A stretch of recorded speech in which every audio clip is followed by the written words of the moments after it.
বা কোনো অভিযোগ থাকে বা কিছু দিতে হয় এই বাড়িতে আসে। আপনার বাড়িতে সিআইডি কেন? আপনার বাড়িতে সিআইডি যারা গেছে বলতে পারবে, আমি তো যাইনি। কলকাতা পুরসভা তো নোটিশ দিয়েছে আপনার বাড়িতে। কলকাতা পুরসভা অবৈধ বাড়ি বলছে আপনার অবৈধ নির্মাণ।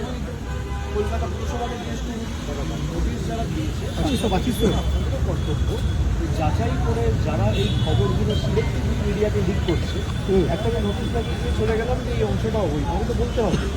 আমার কাছে ভিডিও রয়েছে, তারা নোটিশে লিখে থাকে enclose please file brief of deviation. সেখানে আমার ডিভিয়েশনের কোন অংশটায় ডিভিয়েশন রয়েছে, কি ব্রিফ রয়েছে, তার অ্যাটাচমেন্টটা কোথায় সেটা তো দেয়নি।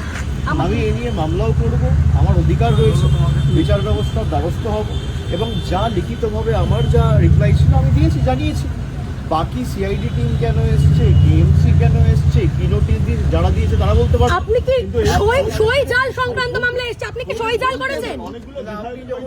দাঁড়ান, আপনি প্রশ্ন করলেন রিপাবলিক বাংলার সাংবাদিক যে কেন সিআইডি দিয়েছে, কেন সিআইডি আপনার কাছে এসেছে। এবার আপনি বলছেন সইজাল মামলা এসেছে, নোটিশ আমি পাইনি, আপনি জেনে গেছেন কেন এসেছে।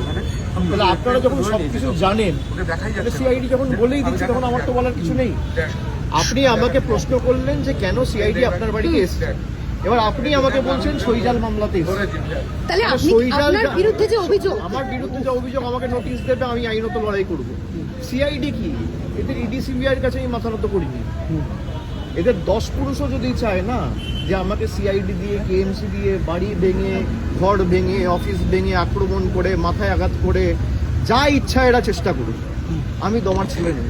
আপনার দলের বিধায়করা বলছে আপনি সই জাল করেছেন।